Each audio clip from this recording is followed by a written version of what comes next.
Got great ideas, but no idea how to build a website? Get Bluehost. Their AI design tool creates high-quality WordPress sites super fast. Whether you're a blogger, influencer, or launching a side hustle, Bluehost helps boost your growth with built-in marketing and e-commerce tools.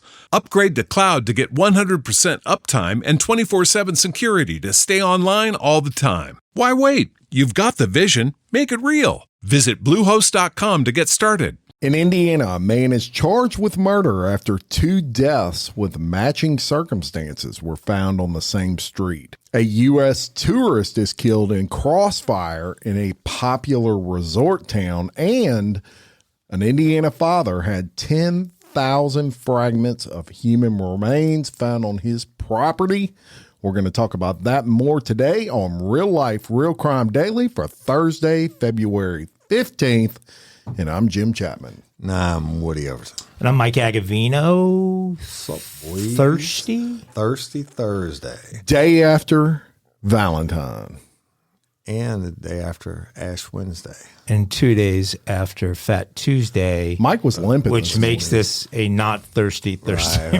Right. Most people down be a in South dry Louisiana Thursday. Dry out Thursday. Mike was limping this morning. Oh, I'm limping.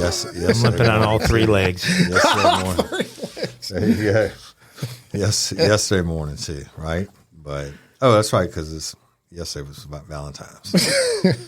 Well, that's right. You forgot. I was thinking it was talking about from Mardi Gras. Yeah. I got you. I got it. So that being said, gentlemen, let's get down some crime time for Thursday. Roll with it, Jim Chapman. A man in Indianapolis, Indiana. We're going to Indiana a couple times today, it looks like. Seems like we are.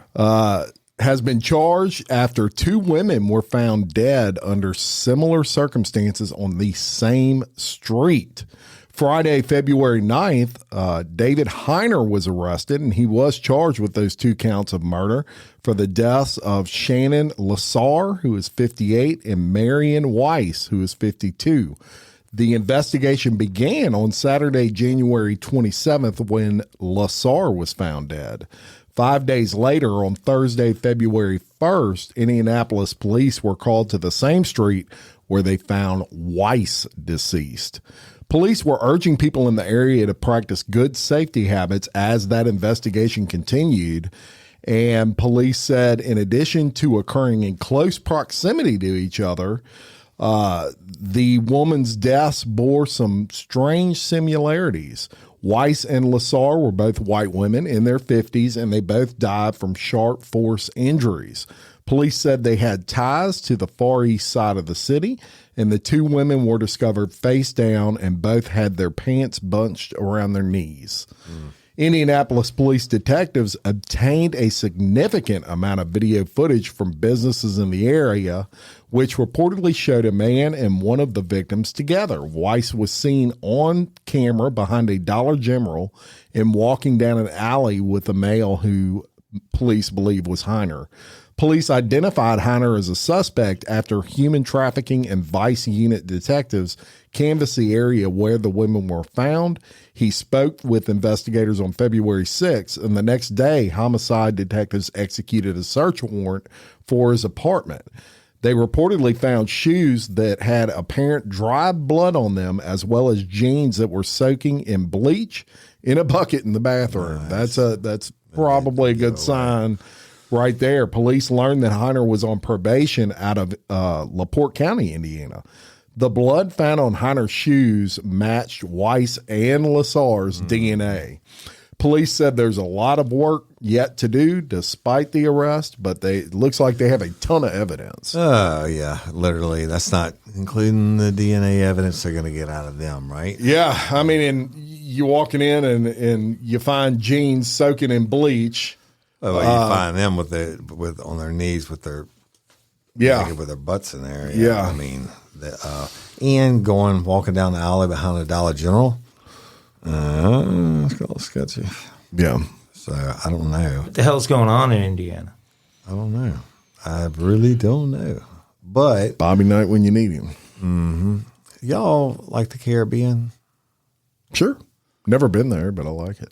So it looks nice. Little known TV. fact: I had a house in Corzal, which is the northernmost state, if you will, in Belize. I had a house for a year there. Before that, I would go to Cozumel when I was single, like every other Thursday. Well, let's tell you, swim every other Thursday. Would jump a plane in Baton Rouge. It's only 2.5 hour flight. Is it really? You catch the flight to Houston, like a 15-minute layover. That's an hour and 45 minutes to. Sometimes I'd fly into Cancun and then take the ferry across to Cozumel where all my shit was. And I only would come with a backpack with a pair of swim shorts in it and a T-shirt because all my diving equipment was at my buddy's dive shop in Cos. But if you look on Cos, you look direct, which is island, it's 28-mile long island, look directly across, you can see the shoreline of Playa del Carmen and Tulum, right? So if you fly into Cancun, you got to take the bus down. They got all the big resorts and whatever, and you come down to Playa del Carmen. Really, just absolutely beautiful place, and didn't used to have any crime. And Tulum is famous for the pyramids and shit like that. That's where all the yogis go. All the plus they have namaste. the caves that you can float through, and the water's cleared in these swimming pool water. It's just really, really beautiful shit. Wow. Well, you know what? You fucking can't go anywhere anymore. So I'll tell you about an American woman who died in the crossfire of an apparent drug deal gone wrong bad at a popular Mexican beach resort, y'all. So in the Quintana state, now that includes Cozumel, Cancun, Tulum. It's Mexico's broken down the states kind of like the United States. So Quintana is the one that covers all that. So the Quintana State Attorney General's Office opened an investigation into the February 9th incident, which solved the death of a drug dealer from Belize. Now, these are third world countries. Mexico's not as much. Mexico's more second world. Belize, I love it. But I never dealt with Belize City because that's where all the gangs and shit are. In La Bonita, the San Pedro and all that, that's more of a tourist spot. But Corzal, where I was at, all locals, a lot of dirt floor houses and stuff like that. And you go all the way down south to Placencia, it's the same way. It's just, there's no fast food restaurants in the whole country. They do have military checkpoints that are, checking vehicles and, in Belize? But basically to keep the tourists safe, right? Yeah. All these places that I would go, off the beaten paths, you didn't have to worry about the crime other than like petty theft and shit like that, right? But anyway, so this drug dealer from Belize, so back to February 9th incident, which solved the death of the drug dealer from Belize and an American woman identified as 44-year-old Los Angeles native, and I'm going to mess this name up, Nico Hornabakish, according to ABC News. The dead man had cocaine in transparent bags with red and orange pills, as well as bags with brown granulated powder, probably heroin, y'all, in his possession when he was killed, leading the prosecutor's office to determine that he was likely a drug dealer and part of a gang. Local reports try to connect the pair and indicate they were involved in a relationship, but the prosecutor's office dismissed this report as inaccurate, saying basically this American woman and his dope dealer weren't together, right? The prosecutors maintain that Hornabakish died as a result of a stray bullet. And you know what? That's when time that shit happens now. And 10, 15 years ago, it didn't used to happen in these resort towns. And I could see them putting a spin on there like, no, Americans, you still safe to come down. Don't worry. Right? What? Yeah. I don't know. But prosecutors have identified suspects and started pursuing leads to apprehend them, but none of the suspects have been named. Other tourists in recent years have died in gang-related crossfire in Tulum. 2 such tourists, which include a California travel blogger and a German, were killed in 2021 while eating in a restaurant after rival drug dealers started shooting at each other. Tulum is located on the south. Was located south of Cancun and just a few hours north of the border with Belize, and which also sits on the Caribbean Sea. And of course, the State Department issued do not travel warnings for parts of Mexico ahead of spring break, y'all, which because everybody goes to Cancun now because there's no drinking age, and it's not like going to Florida like we did back in the day. But you know, they used to stay out of the towns, y'all, like Cancun and stuff, and now it's a big deal. The cartels are moving in during the spring breaks, and even though they have checkpoints set on outside the city, they get in and they're shooting people and doing all this, giving bad drugs. So, you know, in previous years, U.S. citizens have become seriously ill or died in Mexico after using synthetic drugs or adulterated prescription pills. Fentanyl, y'all.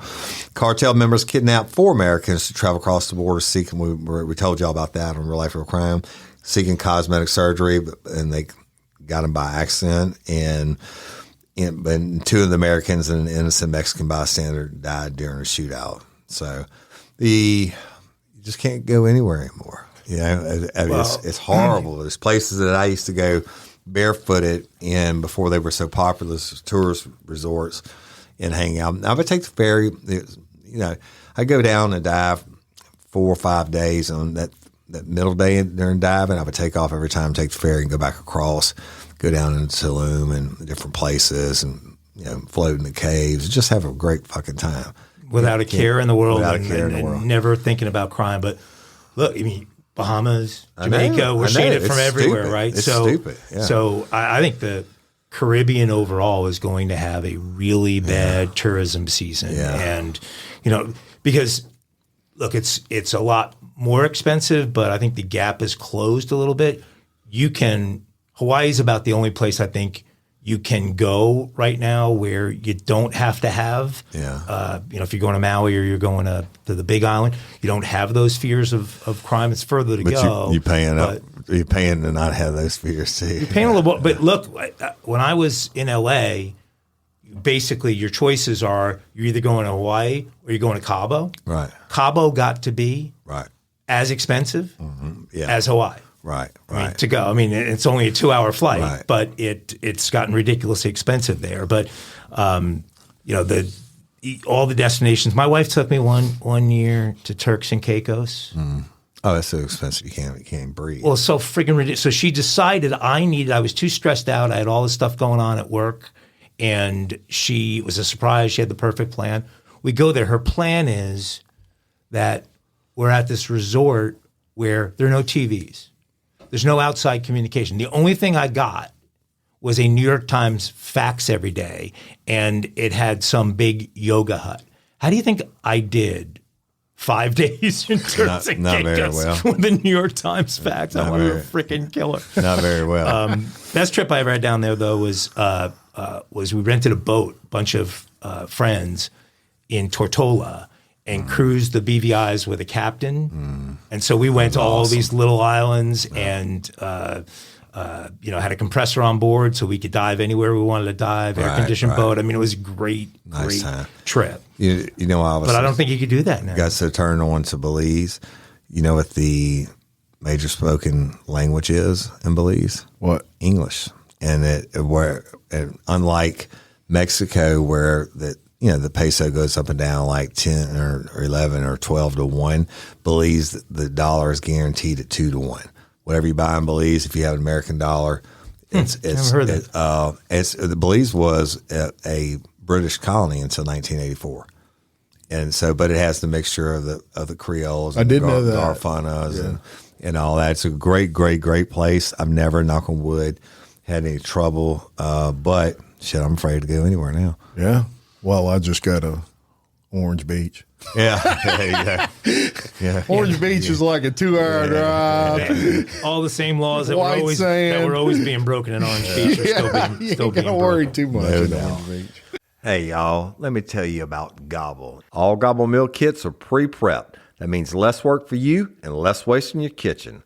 Their meal kits include everything you need so you can save time at the store or just skip that trip entirely. I got the box in and I had 3 different meals. I had a Kung Pao chicken, crispy fish tacos, and a beef bourguignon, however you say it. But let me tell you about the classic beef bourguignon. Look, it came with beef pot roast and a beef broth concentrate, red wine demi-glace, cremini mushrooms, cipollone onions, mashed potatoes, baby carrots, and rosemary thyme butter. It was so easy to make. Literally like 15 minutes it took Cindy. And let me tell you something. And all the dishes were fire, but this thing was like a taste explosion in my mouth. It's just unreal. We've got to spend more time together and more time doing the things we love because everything came in this one single box right to my door. So see what a difference God will make for your household. Right now, they're offering my listeners a fantastic limited time deal. You get $120 off across 4 boxes plus free shipping and free cookies. And let me tell you, those cookies, I ate one that was sin-baked and it was delicious. Go to gobble.com/real life. That's GOBBLE.com/real life for $120 off your first 4 boxes. This offer is not available on the home site, so don't miss out. This is genius. It's taste explosions in your mouth like you never had. Spark something uncommon this holiday with just the right gift from Uncommon Goods. The busy holiday season is here, and Uncommon Goods makes it less stressful with incredible hand-picked gifts for everyone on your list, all in one spot. Gifts to spark joy, wonder, delight, and that's exactly what I wanted feeling. Hey, y'all, I ordered a super cool piece. It's a candle with a sculpture of LSU's Tiger Stadium on top of it.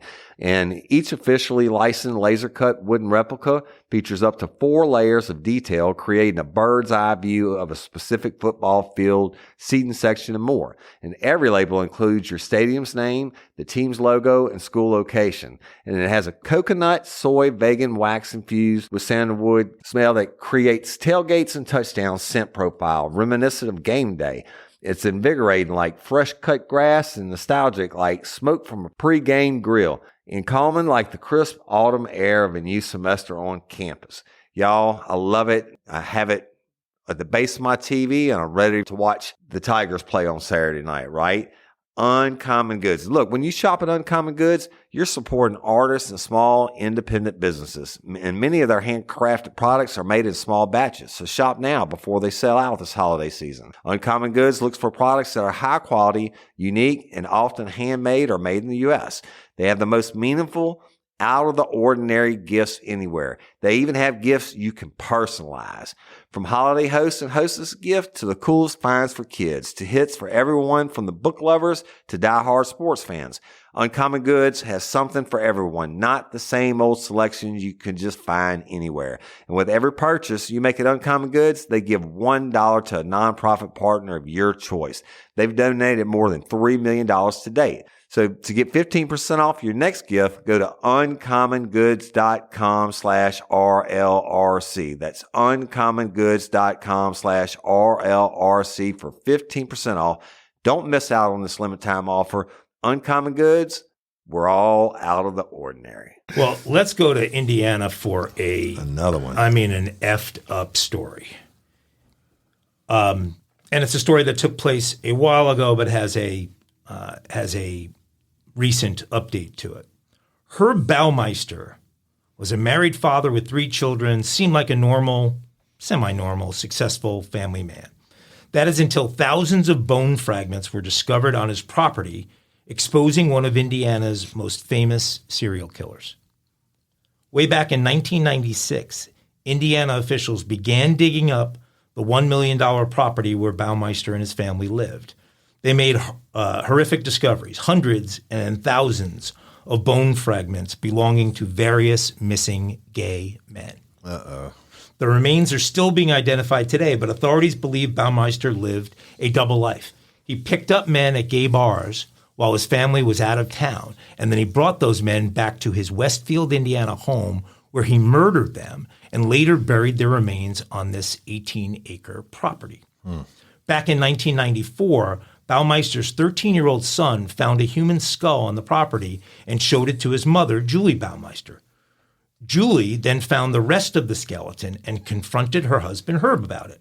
Herb told her there was nothing to worry about. The bones had come from a medical school skeleton given to him by his late father, who was an anesthesiologist. This explanation reportedly calmed Julie's nerves at the time. But what Julie didn't know at the time was that investigators with the Marion County Sheriff's Department and the Indianapolis PD had been investigating the disappearances of gay men of similar age, height, and weight in the Indianapolis area for several years.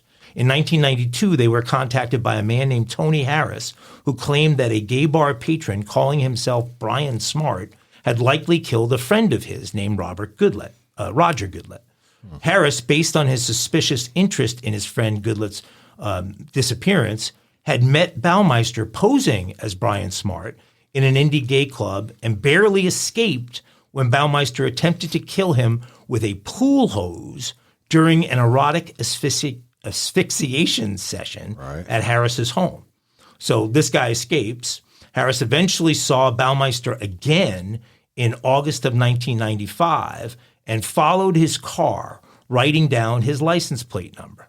He was able then to give police that number, and they were able to identify Brian Smart as Herb Baumeister. Investigators approached Baumeister, told him he was a suspect in the disappearances, and asked to search his house. Both Baumeister and his wife Julie refused to allow a search of their property. But by June 1996, Julie had become sufficiently frightened by her husband's erratic behavior and filed for divorce. She then consented to a search of the estate, which was conducted while Baumeister was on vacation. The search turned up the remains of 11 men, 8 of whom they were able to identify. With a warrant out for his arrest, Baumeister fled to Ontario, Canada, where he committed suicide at Pinery Provincial Park on Lake Huron. Baumeister shot himself in the head with a .357 Magnum. Baumeister left a 3-page suicide note written on yellow notepaper. In the note, he said he regretted messing up the park and felt badly about his broken marriage and failing business, but he did not mention the remains of his victims or admit to any of the crimes. Police estimate approximately 25 victims were buried at Fox Hollow Farm. Wow. The majority of the bones were found in 2 dense areas of the woods, and some were partially burned.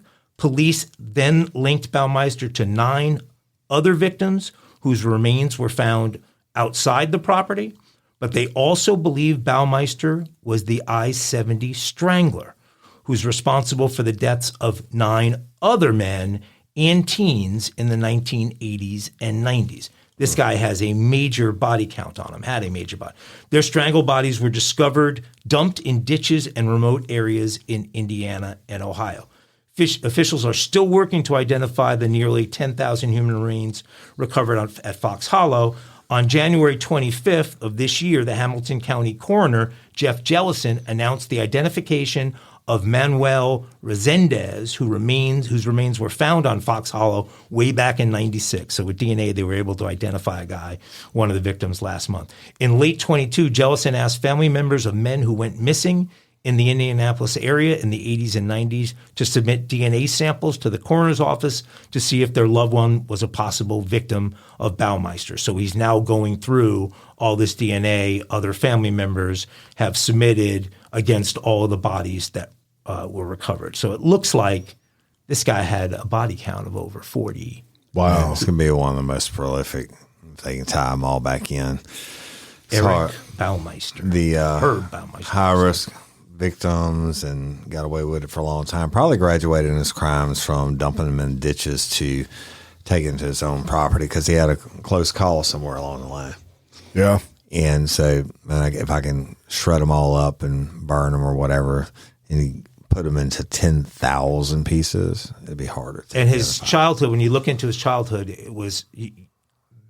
this was his destiny. I mean, he was killing ant cats and chopping them up. He was doing all of this shit when he was 10 years old and 12 years old. Yeah. And somehow he lived this woman must have been kind of out. I don't know how you could be with a human being like that. And they could live a double life like that. But he had 3 kids, too. A lot of them do it. Yeah. Look at the Gilgo Beach. Yeah. Crazy. Yeah. So many of them.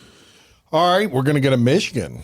And look, forensic genetic genealogy is a big topic right now. And much like DNA, which we just discussed, these scientific breakthroughs are enabling, in some positives, they're enabling these crimes to be solved that were not possible before, at least the linkage to them. Right. So in Michigan, authorities have actually made a second arrest in connection with a 1980 murder of a 21-year-old by the name of Karen Humphrey. The St. Clair County Sheriff's Department on February 8th announced the arrest of Anthony Harris, 63, in connection with Humphrey's murder, approximately 2 months after they arrested Douglas Lamming, who is 70, in the same case. Working with the Michigan State Police and a company called Othram, which specializes in forensic genetic genealogy, information was uncovered that previously would have been impossible to find. That from the sheriff's office in a press conference. And basically they announced that arrest of Lamling. And from there, the sheriff's office detective spoke to many people that were connected to the victim and suspect over a 40-year time period.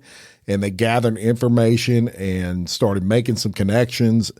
To catch you up on the case, Humphrey was found dead in a state game area, which is basically a hunting area near Port Huron on the morning of November 2nd, 1980. The 21-year-old had gotten into an argument with her boyfriend in the early morning hours. Her boyfriend begins walking home, so Humphrey parked her car and began to follow him.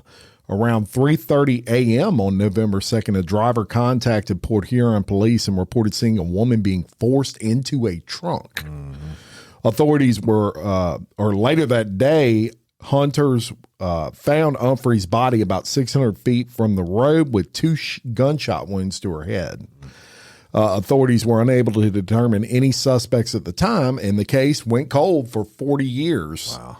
In 2022, Michigan State Police sent evidence collected from the crime scene to Othram, which is that genetic genealogy company, and they specialize in resolving unsolved murder cases. So scientists found a match, and authorities arrested Lamling a year later. At the time, it was not publicly announced that DNA belonging to another contributor was discovered at that crime scene. So in 2023, the state police submitted additional DNA evidence to Othram with that second DNA profile, and they used what's known as forensic grade genome sequencing, and they used that technology, and it linked a second suspect that they arrested. The leads were returned to the department. They made the arrest, and now Lamling and Harris are both charged with murder, and they have a $2 million bond. But how about that 40-year-old cold case? See, the longer the cold, the more it means to me. And I'm glad both of these guys were still alive just so they can face justice. 40 years, 40 Christmases, 40 birthdays, 40 whatever. They got away with it. Yeah. Or they thought they did. They thought they did. Fuck them. Yep. Well, it's amazing that not only is all of this technology making it a lot harder today to get away with murder, but it's also making it very possible to go back and get folks who committed crimes and cases that went cold 20, 30, 40 years ago. And a lot of them are dead now, but they still get them because there's no denying the DNA. Right. Fuck them. Well, ultimately, murder rate's going to go down because people are getting caught, and it's got to lower the murder rate. I think that's why we're seeing these other crimes. Violent. Well, they get caught, but they still get murdered. DNA's not going to murder rate. DNA's no, it becomes a deterrent. Knowing you're going more likely to get caught becomes a deterrent. No such thing as an effective deterrent. I wish there was. Well, it actually is. The stats are there. It's already happening. Murder rates are down across the country right now. All right. Not going to argue with you about that, but people that are going to kill people are going to kill people, and they're not going to stop pulling a gun at the red light and not shooting you because they're thinking, oh, well, shit, DNA is going to get me. If it's down, it's got to be down for some other reason. But hey, at least it's down, right? And there is no such effective thing. They've proven that for anything to be an effective deterrent to crime, it has to be swift and certain. The one thing, that's two things you got. you're not certain to leave DNA. That's a fallacy. It's not like in movies. I can rub this table right now and not leave my DNA on. It's just chance. That 2, it's certainly not swift. But revenge is a dish best served cold. All right, I'm going to take y'all to my... Indeed it is. To my... and carjacking's easier and you don't get caught. Right. My home parish, and y'all, it's real life, real crime. And I'm actually going to do a full-length episode of this on the Real Life, Real Crime original because I know all the players. I know the place. It's just fucking heartbreaking. Let's go to East Feliciana Parish, which is where I'm from. And a married couple pleaded no contest to manslaughter this week, 2 years after their 36-year-old daughter was found melted into their couch, deceased and covered in feces. Now, let me give a shout out. Sheriff Jeff Travis, Major Mark Maples, Kevin Gehrig, who's the lead detective over now, my boy Kool-Aid, who he and I went to the academy together, for handling this correctly. Guaranteed to be one of the most horrible things you'll ever hear. Shout out Kool-Aid. Yep, Kool-Aid. Only I can call him Kool-Aid. You know why we call him Kool-Aid? Because when we went to the academy, he was the youngest one in the academy. He had just turned 21. He's projected to be a first-round pick, Yeah, no, I don't know about that, but I know. Kool-Aid McKinstry from Alabama. Is a good dude, and we talked just recently. But let's go back to the story because there ain't anything funny about this shit. Sheila and Clay Fletcher entered the plea Monday, February 5th, my birthday, in connection with their daughter Lacey Fletcher's death. They were originally charged with second-degree murder, but the charges were dismissed and later reinstated. Lacey Fletcher died January 3rd of 2022 and reportedly weighed only 96 pounds. Now, the East Feliciana Parish coroner, Dr. Joel Bickham, a friend of ours, shout out to you, sir, said Lacey Fletcher had been melted into a couch at Sheila and Clay Fletcher's house because she most likely had not moved for years. She reportedly had feces. No, not reportedly. I'm telling y'all, she had feces and bugs all over her body. Bickham described the couch as a latrine. Bickham, again, y'all, that's the coroner, said that Lacey Fletcher suffered from at least a decade of medical neglect, calling it the worst form of medical neglect I've ever seen. He ruled her death a homicide and said starvation played a major role. Lacey Fletcher lived with autism and was nonverbal. She had not seen a doctor in about 20 years. Sheila and Clay Fletcher's attorney stated they loved her to death, literally. And that is the true statement of what the Fletchers are. The things that happened to Lacey are horrible in the way it worked out, but they cared for her daily. Fuck you. You're a liar. Bickham said what happened to Lacey, that's corny, y'all. What happened to Lacey should never happen again. And they're going to be sentenced in March. Prosecutors are a prosecutor being Sam DeQuilla, another good friend of mine, the district attorney. Unlike other parishes where the district attorney is an elected official and you have 10 ADAs underneath you, East Feliciana is still so small that he prosecutes most of his own cases. But anyway, Sam and them are going for the maximum 40-year sentence, and that's the maximum for manslaughter. But I agreed originally. You know what? I'm going to tell about on original Real Life, Real Crime episode. I'm going to tell you why I got dropped down from second-degree murder to manslaughter. I'm going to tell you about the Fletchers and the face that the community, we all knew them as. Fuck them. Yeah, they were public figures there, were they not? 20, yeah, prominent people. 20 years since she's seen a doctor, melted into the couch. Excuse. So they appeared outwardly normal. They're melted into the freaking couch, neglected for that. Body rotted into the couch. And stay tuned for an episode. Disgusting. You know what? I might do it this week on Real Life, Real Crime Original. I'll give you all the do it this week. Do the details. Horrible. Yeah. Adult. Special place in autism. hell. Can't talk. People like that. Exactly. Well, horrible to horrible. Let's go to Houston, where a woman walked into a popular Texas megachurch Sunday afternoon with a long gun and a young child and opened fire before she was killed by law enforcement officers at the scene. The gunfire left the child in critical condition and another man injured. Authorities are now probing the shooting at televangelist and pastor Joel Osteen's Lakewood church just outside Houston.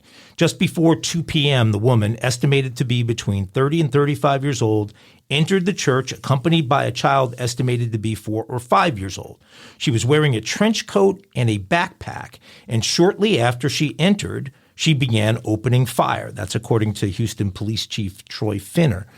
2 off-duty officers happened to be at the church. A 28-year-old Houston PD officer and a 38-year-old agent with the Texas Alcoholic Beverage Commission, both with less than 5 years of service. The 2 officers engaged the shooter, and she was struck, the police chief said. The shooter used an AR-15 that allegedly had Free Palestine written on it. Investigators are trying to sort out whether she was politically motivated or a disturbed individual. Sounds like both. The shooter died at the scene. The young child was hit during the shooting and is in the hospital in critical condition.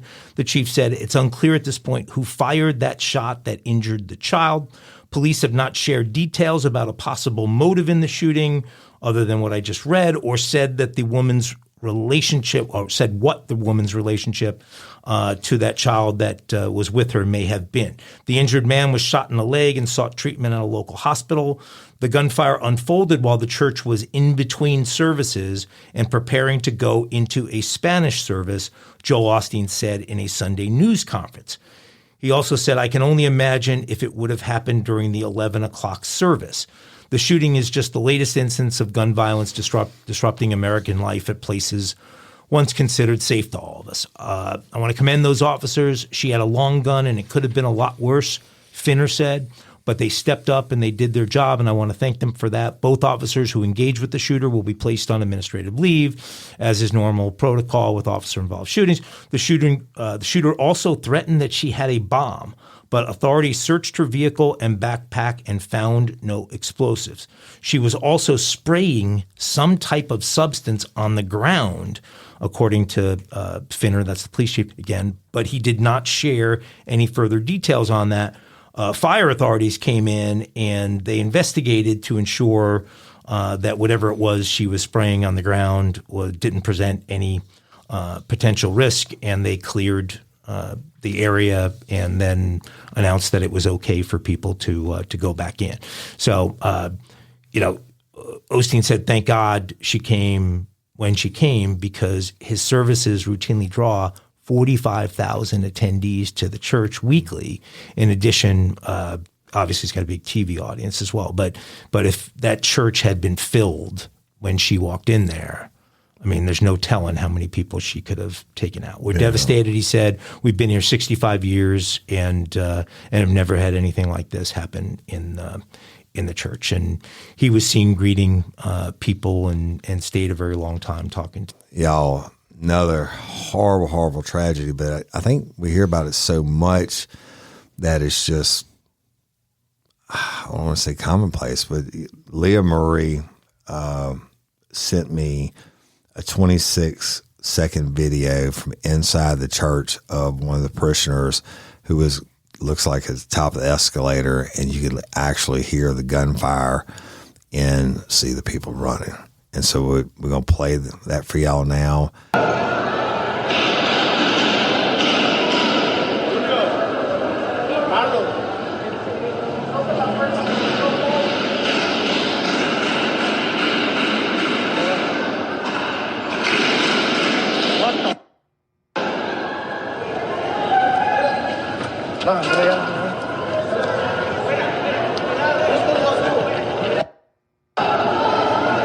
Wow.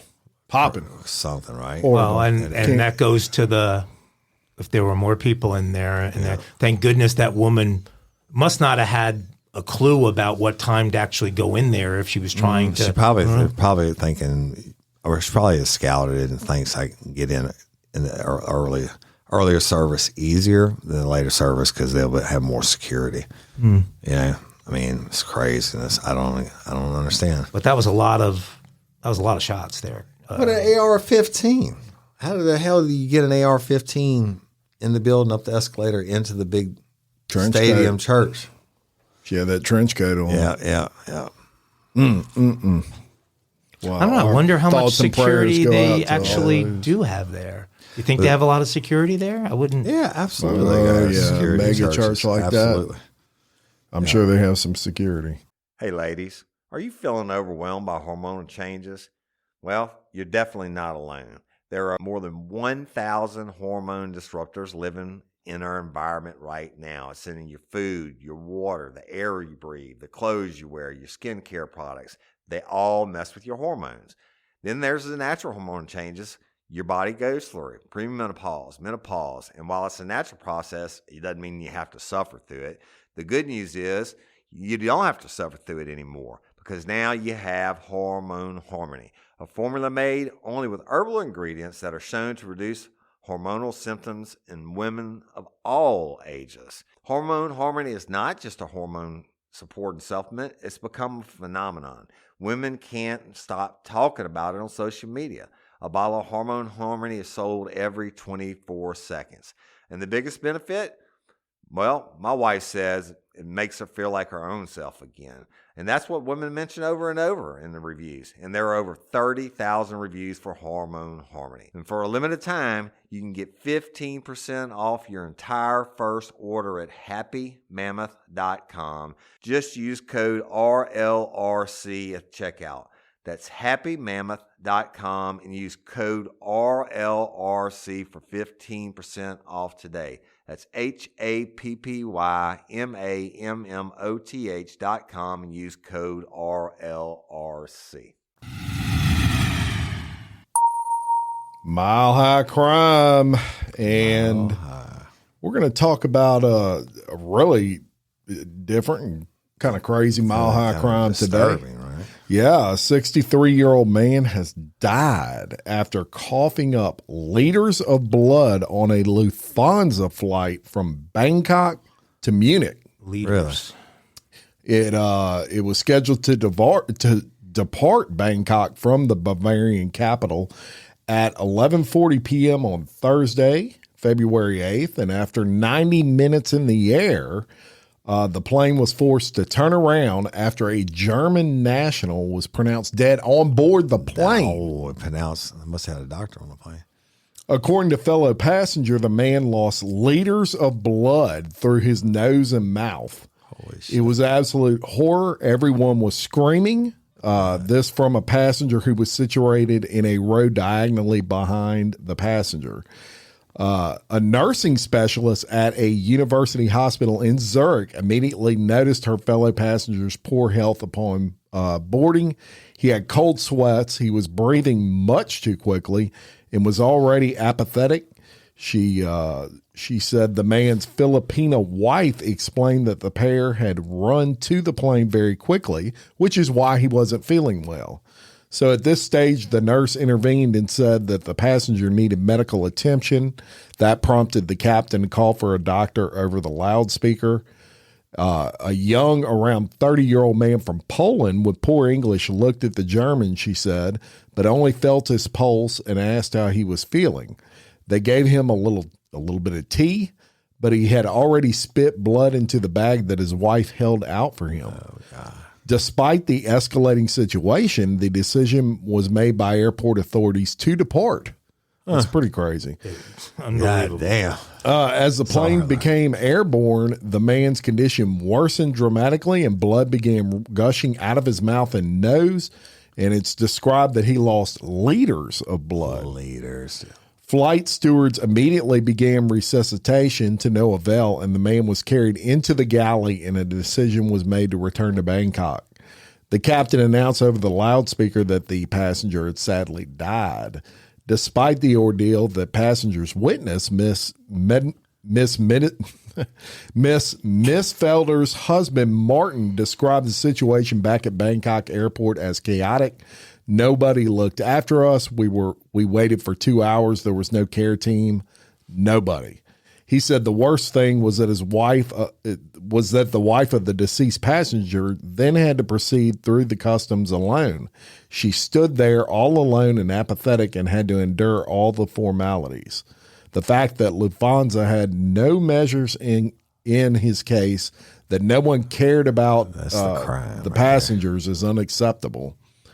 And, so basically Lufthansa releases a statement trying to justify that. Right. I don't think there is. They should have, if he's coughing up blood before they took off, there's a crime. I mean, they wouldn't want to delay the flight, but just let and his wife's there. Out. It's not like somebody who loved him wasn't there to be able to say, it's time to get off this plane. Hey, liters. Let's think about that. Think about a 2-liter Coca-Cola. Yeah, that is a shit ton of blood. Yeah, I mean, the human body holds 8 liters? Yeah, I think it is something like that.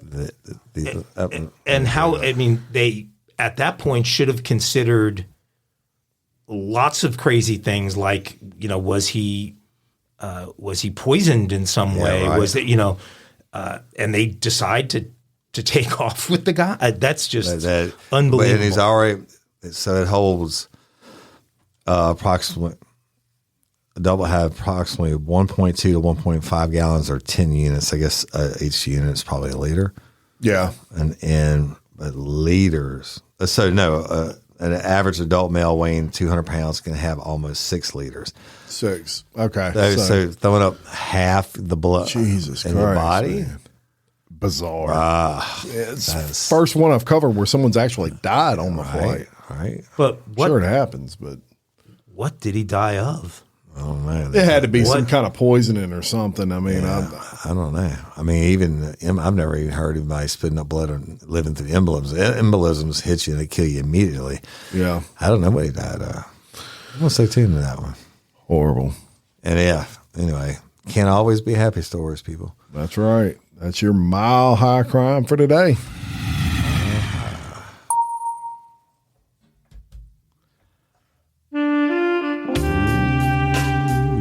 And we're moving on to a kinky. Moving on to a kinky crime for Thursday.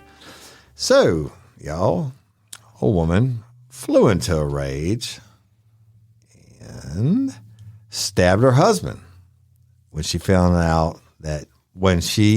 what she thought were snaps of him on his phone having sex with another woman who happened to be her when they were dating years ago. Mm-hmm. So she sees the pictures. She thinks the husband's cheating on her, but it was really her.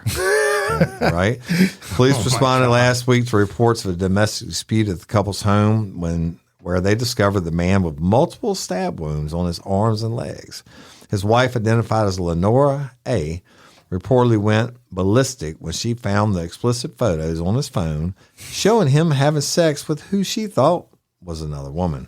Without asking him about the photos, Lenora began attacking her shocked hubby, identified as Juan N., who finally managed to wrestle a knife from her hands and ask what had set her off. Juan then told Lenora that the woman she thought he had been cheating with was actually her. How about that? When they were just dating. Yeah. Right? She must have forgot she took the dirty photos. Juan, who's expected to recover from his injuries, told investigators that he told his jealous wife that he had recently found the photos in an old email and transferred them to his phone. Lenora was arrested. Don't jump to conclusions, ladies. But they must not have her face in the photos. Or she just didn't. Might have been her from the back or something, and maybe she, you don't look at your own backside too often. That deserves banjos more than kinky. That is ridiculous. Yes, indeed. I mean, how about that? Kinky crimes for Thursday. You yelled at for having your own wife on your phone. Bizarre. Banjos. Crazy. It is crazy.